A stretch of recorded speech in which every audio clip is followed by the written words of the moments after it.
I get a lot of opportunities to speak to young people in my line of work, and I find that one of the persistent questions that I get from them is this: should I do the passionate thing, or should I just be really, really practical? And I think in Asia, that's a particularly popular question. And I find that the question I like to ask back to them is this: who are you, and why do you care so much about the thing that you just talked about? What is it to you? I also get a lot of opportunities to speak to leaders from the public sector as well as the private sector, and I find this is the question that intrigues them. They want to know, how do I get my people, especially the young people, to be innovative, to be creative, to be entrepreneurial, to be all of the other big words that I really care about, right? And I find that a good question to ask back is this: who are you? And why do you care about all of those big words you just said? What is it to you? And I find that these are two very important groups to think about, because you see, those young people who cannot find a personally satisfying answer to that first question about passion versus pragmatism, well, they are going to be the ones who either struggle or stand in the way of that second group of people who are wondering about all of that stuff, everything else. And just a word of caution, this is not a talk about follow your passion and all life will be great and the economy will all work out. It's not about that. Because if you Google follow your passion, you'll find at least a good first to 4 to 5 pages, people writing articles after articles about why you shouldn't follow your passion, it's a terrible idea, and to save you some time, I've done all the reading, and this is roughly what they say, right? Don't follow your passion, because number one, your passion keeps changing all of the time. Oh my goodness, one day it's drumming, and the second day it's engineering, right? When's it going to stop? And because you keep changing all the time, you just don't ever master it, and you don't get good at it, which leads to the third problem, which is if you don't master it, who's going to pay you for it? You're terrible at it, right? And isn't that all kind of a really, really selfish way to live? And all of those things that these guys are saying, it's true. There is a truth to it. But I still think if we tell our young people, don't follow your passion, well, there is another deeper truth that we ignore to our peril. And the truth is this: you see, there are some passions and there are some purposes that follow you. They follow you. You can't even make a choice about it. And for those of us who are grown up, we know this, because some of us, we wake up 30, 40 years later and we wonder, why is it still there? I thought it went away. You see, if we want our people to be innovative, to be creative, to be entrepreneurial, I think it has a lot to do with getting people to really go deep and understand who are they and why do they care about the things that they care about. We have to get them to know what is their purpose and their passion. So let's get some distinctions here. What is purpose and what is passion in the first place, right? And I think there is a difference between what I call the small p passion and passion with a capital P, which is a lot closer aligned to our purpose. So let's say I meet a young person and I ask them, hey, tell me what you do. And they say, okay, I'm going to give you a silly example. And they say, I make buttons, right? I like making red buttons, blue buttons, I hand carve the buttons, I machine press the buttons. And I say, oh, that's really interesting. Now, tell me why you care so much about buttons. And the young person sits there and thinks and says, I don't know. It's just something that I do.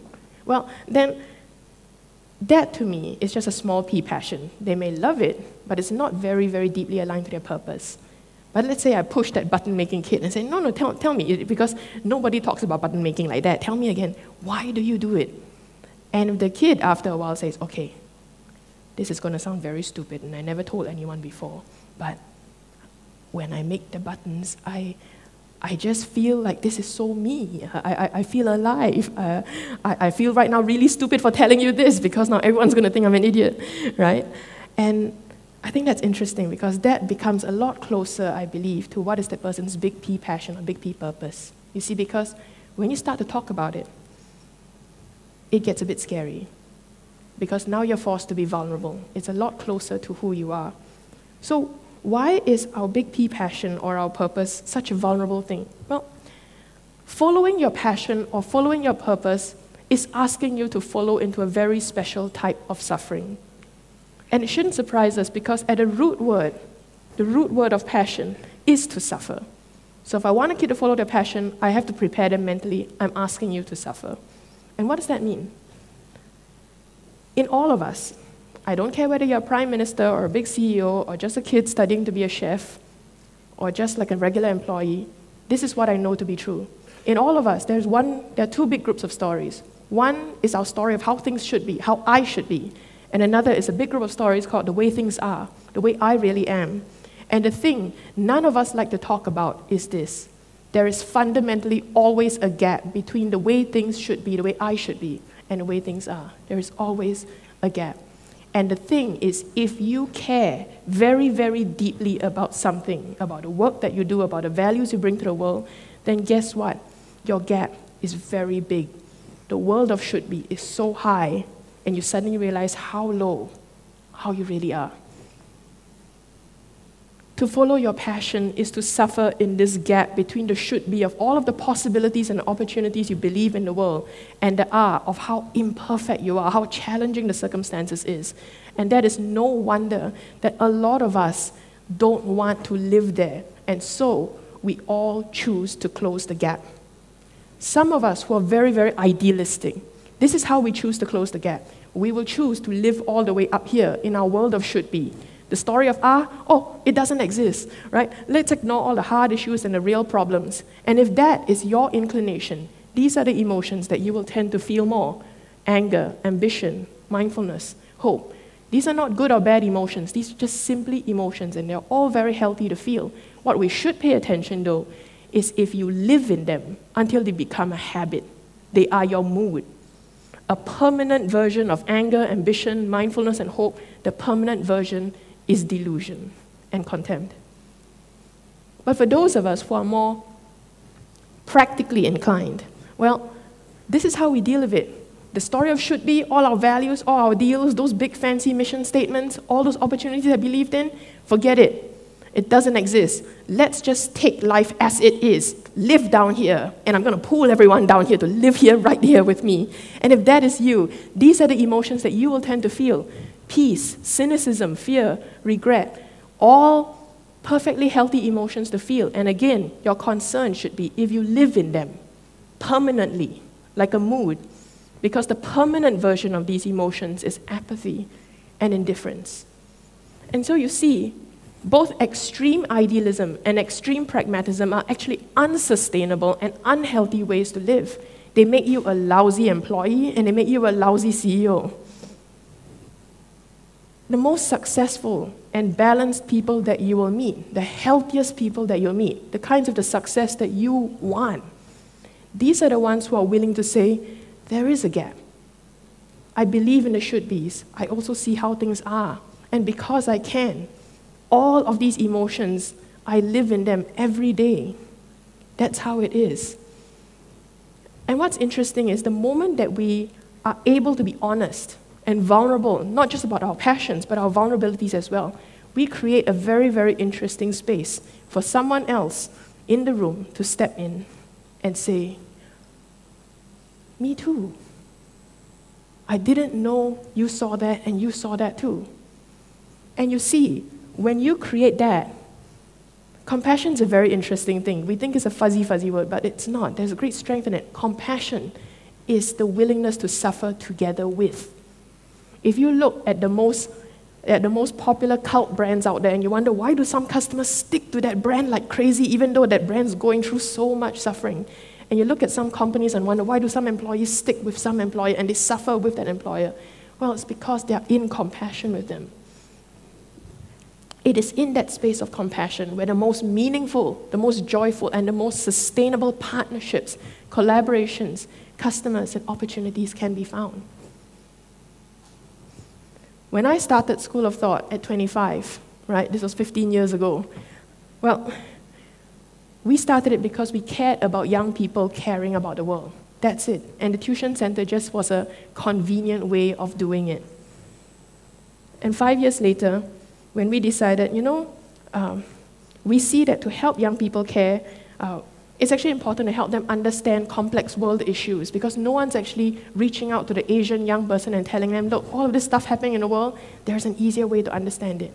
And we went into publishing not because we know about publishing, not because we cared about publishing per se, but we cared about the kids.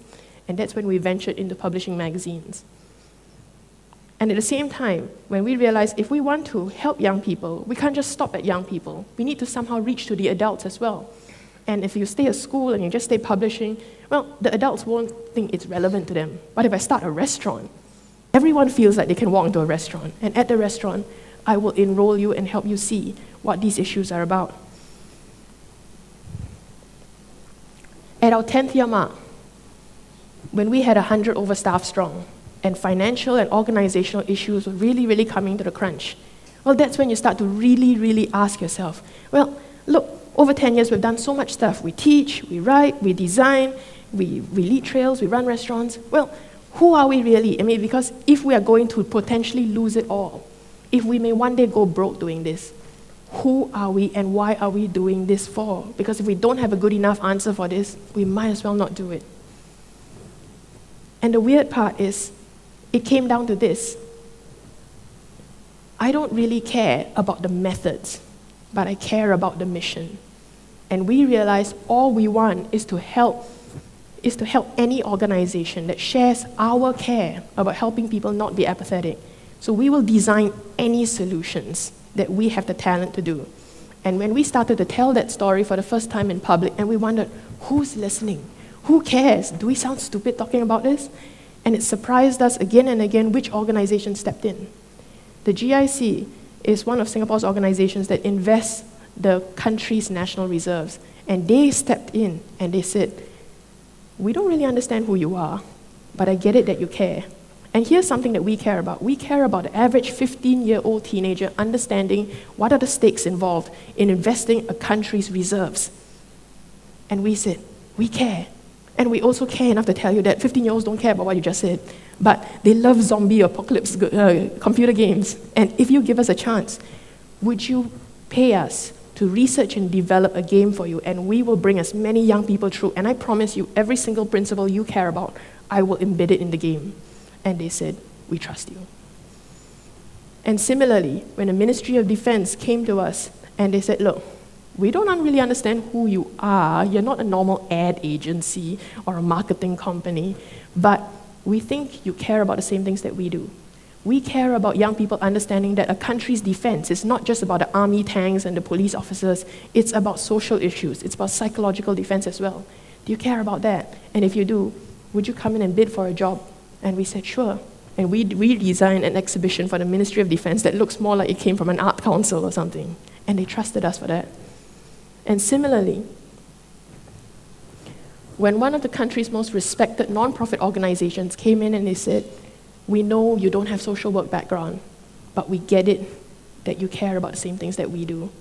We want to build a new kind of family service center where not just people from low-income families, but people from regular families feel like there is nothing wrong with just stepping in and helping each other out. For too long, family service centers have felt that it's very depressing. Only low-income people can walk in. Will you help us redesign this? And we said, yes. And we stepped in, and we redesigned a place where everyone can walk in, and it doesn't feel like there's any shame or any guilt of walking in at all. It feels more like a cafe than anything. And every time, right, an organization has come in and said, well, there are all of these things we care about. We're not sure if you do. Right? We step in and we say, yes, we care about patient outcomes in hospitals. We care about policy outcomes for civil servants. And we care about the work done by social workers. So we've run training programs to teach people to think and feel the way that we do. So these are three simple things that I've learned so far about why it is practical to care so much about your passion and your purpose. And it's this. In my line of work, we know this to be true. There are 4 indicators that people look for to decide whether to trust you or not. Do you care? Are you sincere? Are you competent? And are you reliable?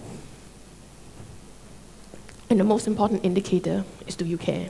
Because if people think you don't care, then how reliable you are, how competent you are, how sincere you are, it all goes down the drain. The topmost is, do you care? And at every single meeting, when I sit in with someone, I am listening in. What do you care about? And I ask myself, do I care about the same thing? And if we do, that is a great job to be on. So These are the kind of questions that I hear, and they sound very different. They all sound like, huh? Like, how can you do this, and this? It's all authentic to the stuff we care about. They care, we care, we're all in. You see, an economy, sometimes as young people, we get a bit crazy, like, oh my goodness, what's happening to the economy and all that. Well, an economy, let me put it very simply to you. I think the economists may not agree, but this is how I see it. But an economy is nothing more than a collection of needs that are waiting to be met. And the world will never, ever run out of needs. Never. So the question we have to ask ourselves is, are we willing to step into the gap and meet that person's needs, meet that organization's needs? Do we care about the same things that they care about?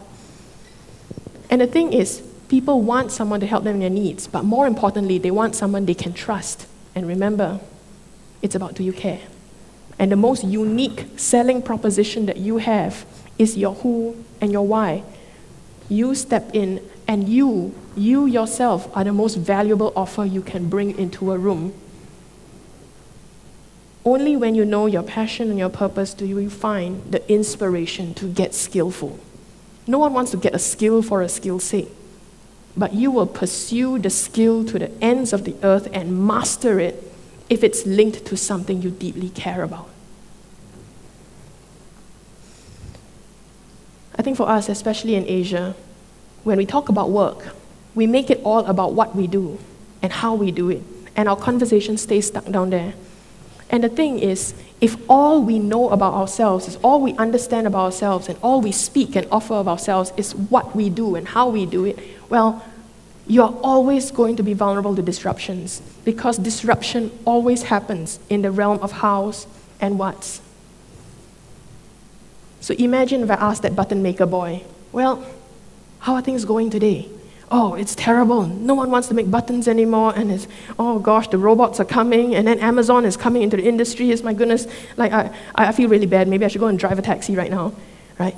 And I say, wait. Tell me why you make buttons again.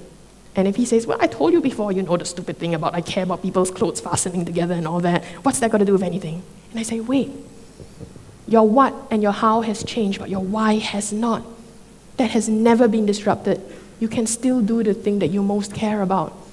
Button making is just what you did. It's not who you are and why your organization lives. So tell me, is it possible for you to go into Velcro? Is it possible for you to go into fabric glue? Yes, and yes, because your mission is still the same. You see, if we ask people to dig deep into their why and their who, and we teach them to offer from that depth, that is a surprising well of possibility and relevance and stability, and it is a very, very thing that we need to weather all of the challenges in the world. And the last thing I want to share is this. It's not about you. It's not about you. And the moment you make it about you, you have lost the point. You have lost your relevance to the world. Our passions and our purposes have been put in us to serve someone else. And I want to wrap this up with a short story. Years ago, when I started a magazine, and I was writing and designing it all by myself because of a one-man operation, right?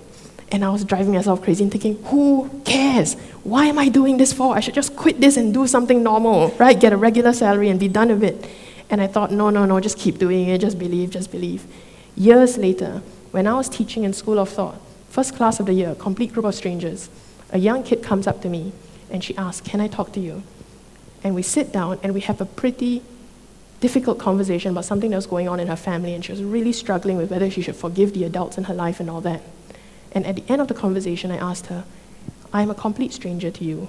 Why did you sit down and talk to me for 3-4 hours about what was going on? You don't know who I am. And her answer stays with me till the end of the day. She said, it's not true that you don't know, that I don't know who you are. All those years when all those things was going on in my family, I subscribed to your magazines. I read the articles, I pay attention to who writes it, and I get who you are, and I know what you care about. And I made up my mind years later, I'll come here and look for you, and you would be the first adult I would trust and talk about these issues with. You don't know what you put out there because you care about your stuff. So yeah, please go out, understand your passions, understand your purposes, but don't leave it there. That's not enough. You have to mature them into a compassion for someone else's needs, because only when you do, that is when you can convert it into an opportunity. And if you looked at work that way, you would want to go to work every single day. Thank you.